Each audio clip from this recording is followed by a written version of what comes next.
Shalom Abracha, que je vous protège, je vous donne la santé, la joie, la prospérité, Be'ezat Hashem. Aujourd'hui, nous allons parler d'un sujet extraordinaire, un sujet que beaucoup de gens ne savent pas. Mes amis, vous avez bien remarqué que cette année, c'est une année un peu dure. Les guerres, l'économie, la sécurité, dans le monde entier, ça ne va pas. Mais tout a doublé, les maisons grimpent, les pauvres, il y a des gens qui n'ont plus les moyens pour vivre. Il n'y a plus. Mais Baruch Hashem, grâce à Dieu, il y a Baruch Hashem, il y a la Emouna et le Bitachon en Akadosh Baruch Hu. Il y a la Emouna. Aujourd'hui, j'étais très content, très heureux aujourd'hui. J'ai reçu 2 lettres. Ils m'ont donné la joie. Dans une lettre, il y a quelqu'un qui me raconte qu'il a fait un accident, un grave accident le vendredi, et la voiture s'est renversée 3-4 fois, et bon, Hachem, il n'y a rien est arrivé, mais à l'hôpital, ils étaient obligés de lui faire un scanner de la tête. Pourquoi? Parce que il avait un peu du sang sur la tête, il a reçu un petit coup, mais c'était rien du tout. Mais ils n'ont pas voulu prendre de risque, ils ont fait un scanner. Ils ont trouvé le début d'une tumeur. Ça veut dire que le bon Dieu l'a fait faire un accident pour qu'on découvre cette tumeur. Et bon Hachem, cette semaine, ils vont lui enlever.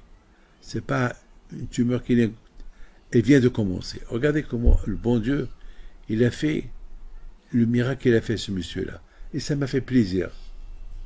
J'ai reçu une autre lettre d'une femme, la pauvre, qui l'ont jetée de la maison. La pauvre, elle doit se marier, la pauvre. Une femme qui doit se marier. Et c'était la semaine d'Aïloula de Rabbi Shimon Bar Yochai. Elle est pas religieuse du tout. Mais elle a, avec toutes ces guerres qu'il y a en Israël, elle a vu des miracles. Il y avait des missiles qui tombent à gauche, à droite, ils n'explosent pas. Elle a commencé à avoir la émouna à Kadosh Baruch Hu. Alors il est parti pèleriner à Rabbi Shimon Bar Yochai. Il a dit, Bisrout Rabbi Shimon Bar Yochai, c'est à Kadosh Baruch Hu. Aide-moi à trouver une maison cette semaine. Comme ça, je vais commencer à être sniot, et je vais commencer à faire Shabbat, et je vais commencer à faire ceci. Et si Dieu veut, je vais plus être... je vais être Shomei Nigea. Elle a commencé à faire des promesses. Et on dirait que... elle a commencé à marcher dans sa ville, là où elle habite. Et c'est pas... On dirait qu'elle était attirée vers un endroit. Elle voit un appartement à louer. Là où elle veut. Mais la pauvre, elle n'a pas d'argent, elle n'a rien du tout. Et un numéro, elle appelle le propriétaire. Elle lui dit comme ça, je viens de pèleriner à Rabbi Shimon Bar Yochai. Je suis parti prier qu'aujourd'hui je trouve une maison. Et j'habite dans cette ville. On m'a jeté de la maison. Et je suis chez ma mère. Et j'ai trouvé votre maison. Voilà. Si vous voulez me la louer, mais sachez que j'ai pas de garantie, j'ai rien du tout. Et je dois me marier en plus. Et il a commencé à raconter sa vie. Et le propriétaire qui l'écoute, il était, on dirait, hypnotisé par sa parole. Il a dit, viens me voir, toi et ton fiancé, dites-moi quand vous allez vous marier, je vais vous louer la maison, je vais vous faire un prix, je veux pas de garantie, je veux rien, rien que prier pour moi.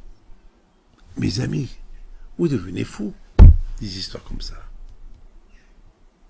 Aujourd'hui, on est en train de vivre la meilleure époque des époques. On voit des miracles. On voit des miracles. Il faut avoir cette connexion avec le bon Dieu. Alors j'étais au Mexique la semaine dernière. Il y a une femme qui rentre chez moi. Elle est à terme. Elle doit accoucher. Première question que je lui ai posée. Bonne délivrance. Elle me dit, ça fait 12 ans que je n'arrive pas à voir les enfants. Et l'année dernière, je suis venu chez vous. Vous m'avez dit de faire mikvé, de respecter Shabbat, ta. Et moi et mon mari, on a accepté à faire tout ce qu'il nous a dit de faire. Et toute la famille à nous se moquait de nous. Parce qu'on a la famille qui s'en pas religieux, rien du tout. Et après 3 mois, je suis tombé enceinte. Les médecins ne comprennent pas. Voilà. Et elle me dit, voilà, si Dieu veut, on va accoucher. Je vais accoucher dans quelques semaines. Elle était vraiment à terme. C'est de la folie. On voit des miracles. De l'autre côté, on voit des gens, malheureusement, qui sont loin de tout aussi. J'ai eu de la peine aussi de voir des gens qui sont très froids dans la religion et qui ne croient en rien. Vous savez, malheureusement, il y a un monsieur qui l'a ouvert un minyan chez lui à la maison parce qu'il n'y a pas de synagogue. Aux alentours, il n'y a pas de synagogue. C'est-à-dire que personne ne va à la synagogue. Alors lui, il a donné son salon qu'au moins le Shabbat, il y a 10 personnes qui viennent prier. Et il y a 2 voisins qui sont juifs. Ils ont appelé la police. Ils ont pris les avocats. Mais de quoi vous mêlez? C'est chez moi. C'est chez moi. Il a fallu que, vraiment, lui aussi, il a pris un avocat. Il a gagné. Ils ont gagné à la fin, là. Parce que, on peut pas. Il n'a pas fait une synagogue. Il avait un minyan, c'est chez lui. Mais les juifs qui font ça, ils sont loin. Ils ne savent pas. Parce qu'ils sont malheureux. Celui qui croit en Dieu, il est heureux. Il est heureux. Parce que il voit que le côté positif. Il n'y a pas le négatif. Notre religion, notre travail à nous, c'est de rendre le négatif positif. Il faut savoir une chose. La vie sans Torah, sans Dieu, on voit tout négatif. Et lorsqu'on est malheureux, on est malheureux. Mais lorsqu'on est positif, alors même s'il nous arrive un problème, on a la émona, on dit c'est Hachem qui a voulu. Et peut-être c'est pour le mieux. Comme ce monsieur-là, que sa voiture s'est retournée 4, 5, 6 fois. Tout ça pour découvrir qu'il a une tumeur et grâce à Dieu, elle était encore petite. Elle était cancérigène. Hachem Ishmor. D'un mauvais, il sortit un bon. Vous voyez, les gens qui ne croient pas, ils sont toujours malheureux. Ils sont toujours... ils font la tête. Il n'y a pas de joie. Beaucoup des fois, à Ranana, je vois des gens qui se promènent avec un petit chien. Plein de chiens, avec les chiens. Et tu le regardes, et ils sont loin. Beaucoup des fois, moi je suis un homme poli. Le Shabbat, je vais à la synagogue, et je vois quelqu'un, je lui dis Shabbat Shalom, bonjour. Et ils répondent, ils sont contents. Au moins il y a quelqu'un qui leur dit bonjour. Une fois, il y avait quelqu'un, un Shabbat, j'allais à la synagogue, et il y a quelqu'un qui me dit, et qui était avec son chien, je lui dis Shabbat Shalom, avec un sourire. Alors lui, il ne savait pas me répondre ou ne pas me répondre. Il était en short, son téléphone, et avec un chien. Il ne savait pas quoi faire, me répondre. Ouais. À la fin, il me dit, vous aimez les chiens? Je dis oui. J'aime surtout les chats. Lorsque j'étais jeune, bébé, j'avais les chats. J'adorais les chats. Ah, et les chiens? Je dis oui. Tu peux le caresser? Je dis oui. J'aime les chats et les chiens aussi. Et je voulais le caresser. J'ai mis mes mains sur. On dirait que je voulais faire Mishberach au chien. J'ai mis mes mains sur son chien. Il m'a dit, ah ben, je croyais que vous êtes anti-tout. Je dis non. La Torah, elle nous dit, il faut respecter tout le monde. Mais pourquoi vous les rejetez, vous n'avez pas les chiens? Je dis parce qu'on ne sait pas à quoi ils ont faim. Et sur les enfants, on les fait souffrir. C'est la raison pourquoi on n'a pas le droit d'avoir des chiens à la maison. Alors il a dit, tu leur laisses à manger tout le temps. Je lui dis, il n'en a pas le droit.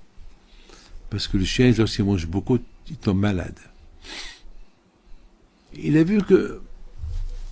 Et depuis, chaque fois que je le vois, il me dit Shabbat Shalom. Il me dit comment ça va? On a commencé à parler. Aujourd'hui, il commence à dire le nom de Dieu dans sa bouche.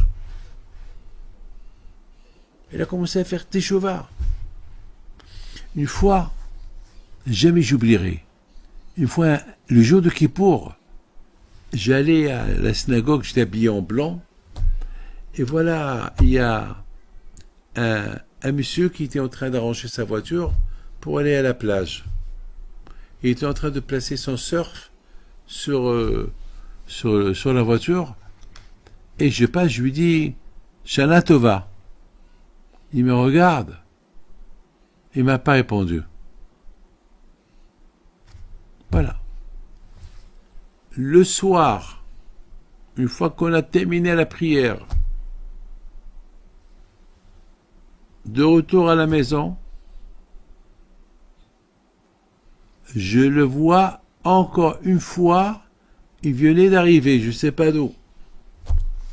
Et j'étais habillé en blanc. Il me regarde.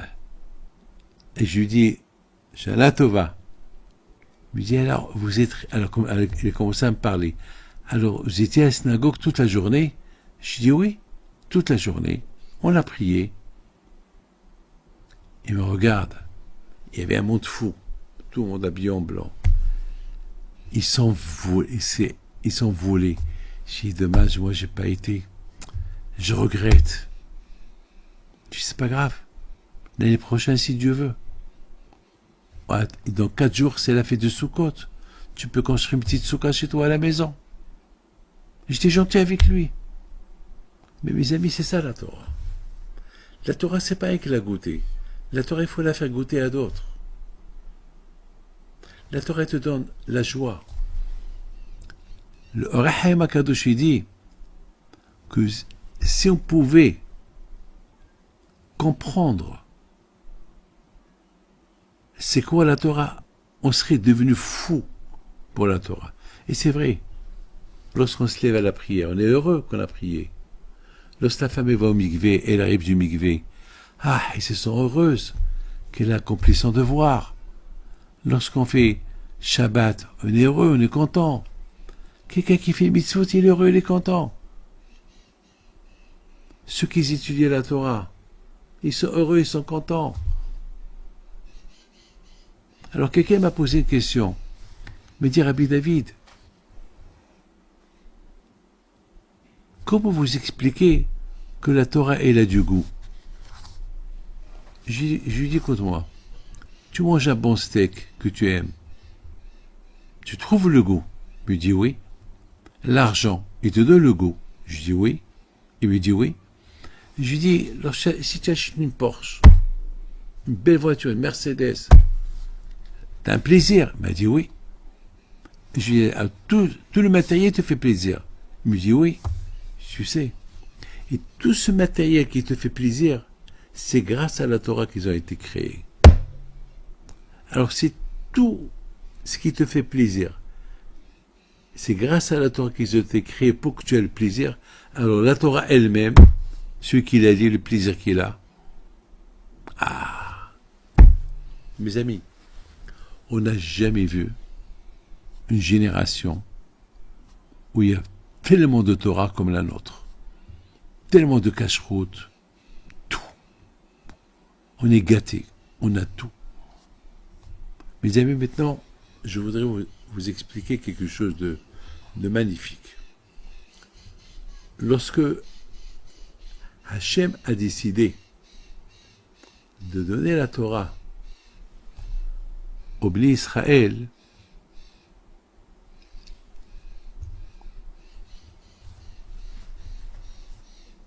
Hachem a dit à Moshe Rabbeinu, tu montes au ciel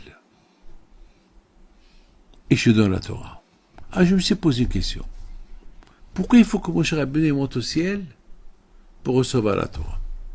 Pourquoi Akadosh Baruch Hu lui donne pas directement du ciel en bas? Pourquoi il faut que Moshe Rabbeinu monte au ciel?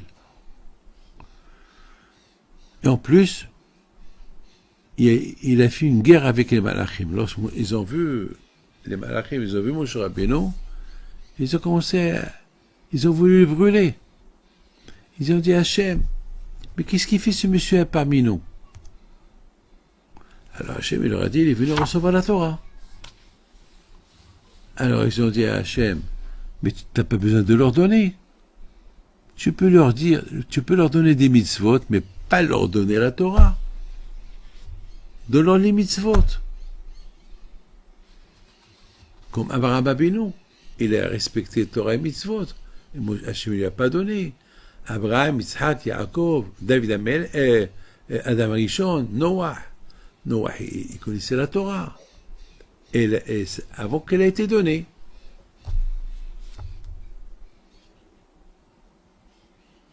Alors Hachem dit à Moshe Rabbeinu, donne-leur une réponse. Moshe Rabbeinu dit à Hachem, j'ai peur de leur donner une réponse, j'ai peur qu'ils me brûlent. Alors Hachem dit à Moshe Rabbeinu, non, il ne va pas te brûler. Mets tes mains sur mon trône, lorsqu'ils vont voir que tu n'as pas été brûlé, ils ont peur de toi.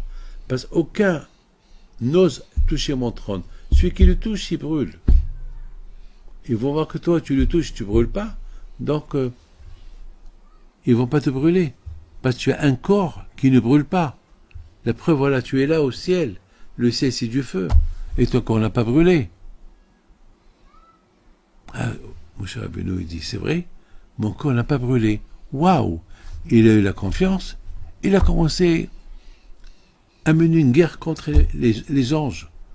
Est-ce que vous êtes mariés? Non. Vous êtes des voleurs? Non. Vous avez un papa et une maman à respecter? Non. Vous faites Shabbat? Non, il n'y a pas de Shabbat chez nous. Vous mettez de tefilin? Non. Vous avez un talit? Non. Vous mangez du kasher? Non, on ne mange pas. Alors pourquoi vous voulez la Torah? La Torah, c'est pour nous. On a besoin des tefilin. On a besoin de la Torah pour connaître les lois. On a besoin, parce que, par exemple, vous rentrez dans une parfumerie, vous sortez de la parfumerie, vous sentez le parfum. Mais c'est pas comme si tu prends le parfum et tu le mets dans tes mains. Il y a une grande différence. Nous, dans notre monde, on ne peut pas vivre avec le parfum de la Torah. On veut vivre avec la Torah elle-même. On veut le parfum lui-même. On compare la Torah au parfum. On ne veut pas que l'odeur du parfum, on veut le parfum lui-même. On ne veut pas que l'odeur de la Torah, on veut la Torah elle-même. Si par exemple, vous achetez une bague, une très belle bague en diamant à votre femme, ma chère femme, je t'ai acheté une belle bague. Ah, super, elle m'a coûté $1 million. Waouh, elle est où? Elle est chez le bijoutier. Mais elle est où? Ben voilà, le bijoutier la garde. Ça va pas faire plaisir à ta femme. Ok, elle sait qu'elle a un diamant, mais il n'est pas dans ses mains. On sait qu'on a la Torah, mais il n'est pas dans notre main. On veut la Torah dans les mains. Vous achetez une belle maison, vous voulez habiter dedans. C'est pas acheter une belle maison, tu habites dans une cabane. C'est une différence.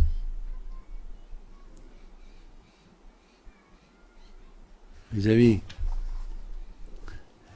a un monsieur qui vient chez moi, riche, milliardaire. Je vous donne la parole d'honneur. Presque le quart de Los Angeles lui appartient. Il n'a pas un sou. Tout son argent dans les pierres. Et tous les maisons kilos, c'est pour payer la banque. Papa. Et lui, il est pauvre. Et il n'a que des pierres. Il ne peut même pas profiter de son argent. Il veut pas, ma boule. Je lui ai dit, mais t'es fou. Mais profite de ton argent, prends une maison, vends-la. Éclate-toi. Fais un peu de tzedaka. Alors ça, tu fais pas de tzedaka. Tu es milliardaire en pierres. Et tu es zéro pauvre dans l'autre monde. Tu n'as rien. Tu n'as rien du tout, espèce de fou. Regarde, ta femme, elle se plaint de toi, tes enfants se plaignent de toi. Il n'y a rien chez toi, tu es milliardaire en pierre.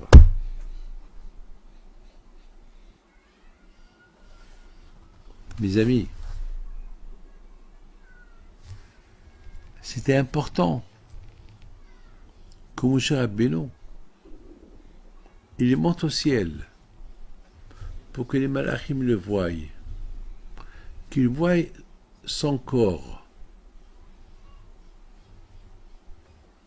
un corps pas en feu, un corps matériel, un corps qui a été créé par du sable et que c'est facile de le tuer, c'est facile de le rendre en miettes. C'est facile qu'il tombe entre les mains du Sahara, parce que le Sahara c'est du feu. Il donne des envies comme du feu. Il donne des colères comme du feu.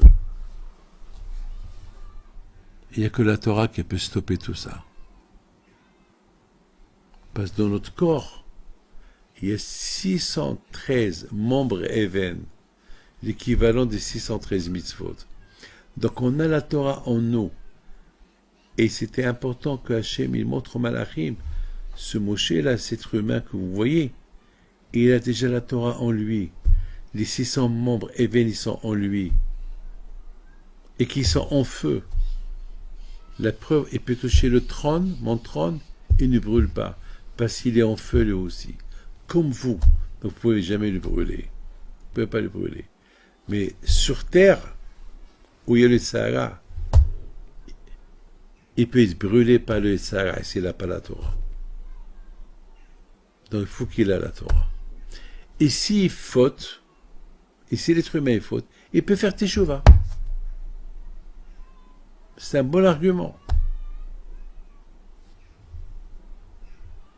C'était important que Moshe Rabbeinu il dit aux Malachim, vous les Malachim, vous êtes toujours positifs. Vous êtes nés positifs, vous êtes positifs parce que vous voyez, vous êtes dans un monde positif. Mais nous, dans notre monde, en bas, il n'y a que le négatif. Il n'y a que les Sahara qui veulent nous éloigner du bon Dieu, qui veut nous refroidir de la Emouna, qui veut qu'on vit une vie de Sahara. Mais nous, on veut être positive. Pour être positive dans nos pensées positives, pour le Shlom Bayit, tout le temps positif, il faut la Torah.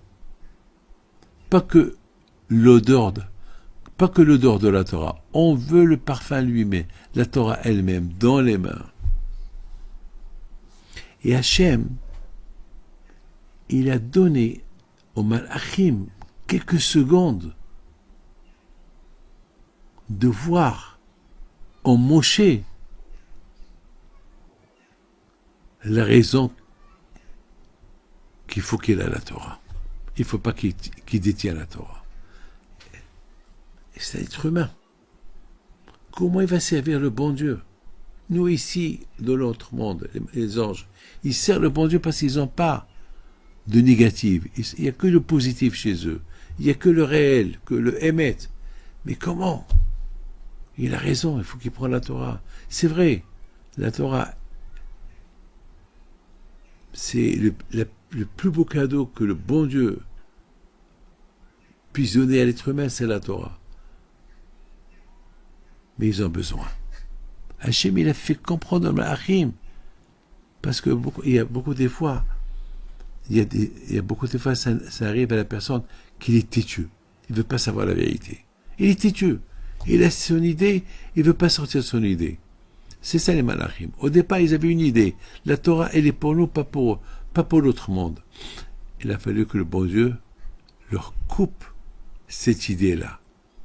Il leur laisse comprendre que sans la Torah, le monde ne peut pas tenir. Et l'être humain ne peut pas tenir. Mes amis, je voudrais vous raconter une histoire. Alors, maintenant, on a compris comment Moshe Rabbeinu, alav shalom, il a réussi. Maintenant, je voudrais vous raconter une histoire. Lorsque j'étais quelque part dans le monde, il y avait un monsieur qui est venu chez moi. Et son fils, il s'appelle Mathieu. Mathieu. Alors, son fils, il est turbulent, dur.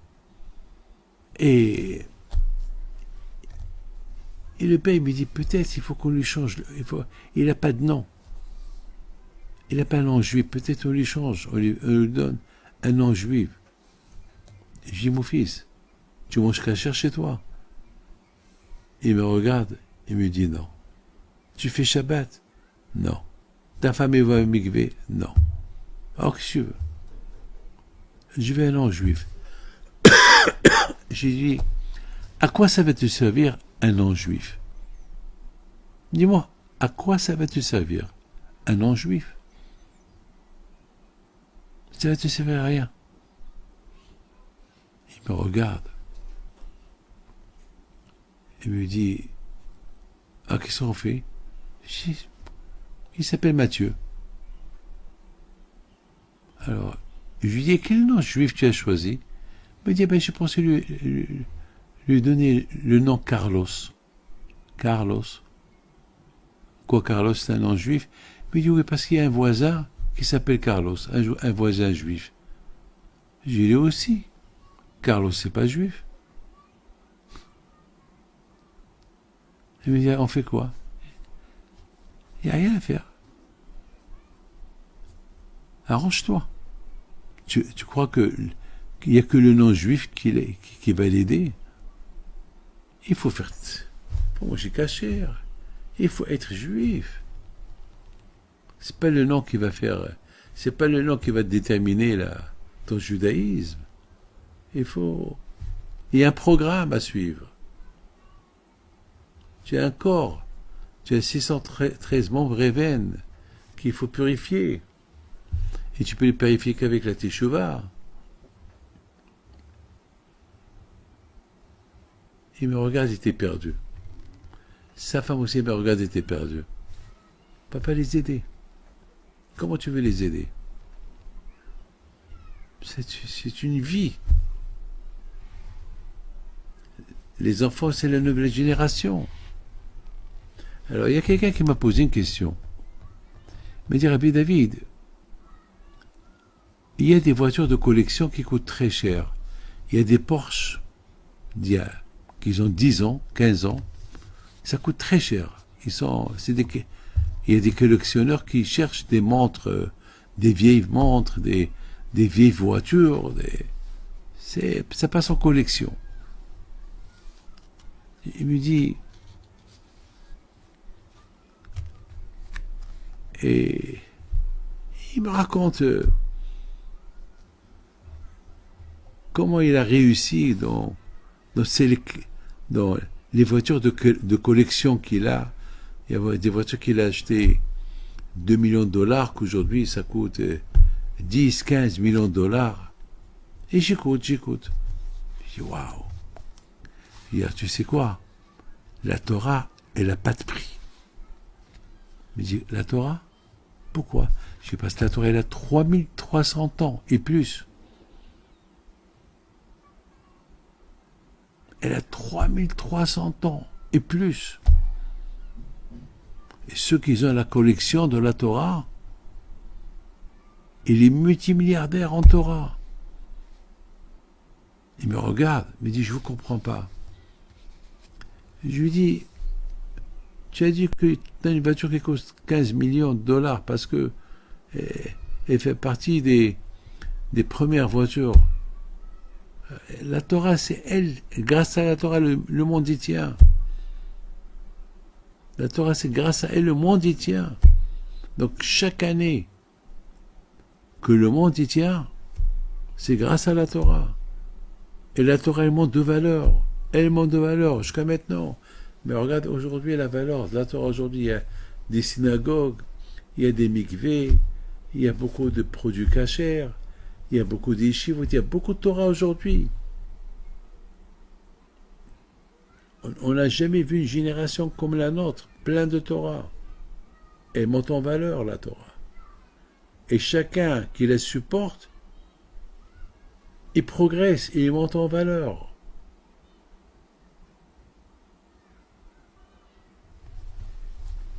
Il me regarde. Il ne savait pas quoi me répondre. Écoutez bien cette histoire, mes amis. Si vous êtes les premiers à qui je la raconte. Alors, ce monsieur-là,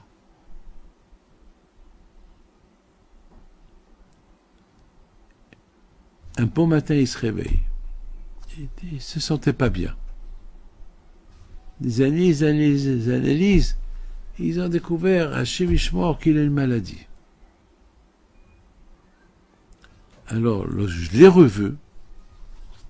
Le pauvre, il était déjà maigre parce que, avec les traitements qu'il prend, je lui dis, mon fils, tu as des collections de voitures, de montres. Alors, je dis, maintenant, il faut commencer à avoir la collection de la Torah.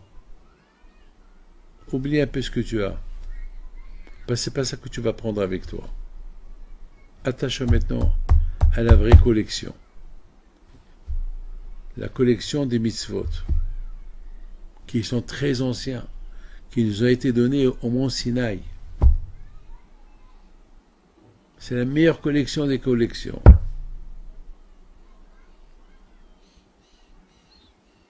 Et regarde sa femme.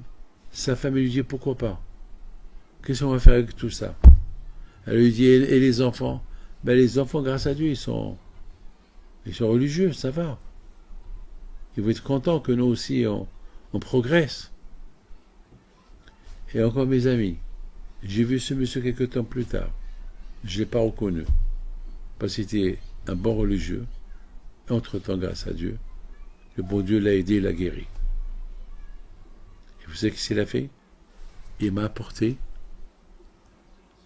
un sac. J'ouvre le sac, il y avait là-bas ses tfilines, son talit, son livre, et il avait là-bas quelques livres qu'il étudie. Il m'a dit, Rabbi David, et chez moi à la maison, j'ai la plus belle bibliothèque des bibliothèques. Tous les livres de Torah, je les ai. Je fais maintenant la collection des livres de Torah.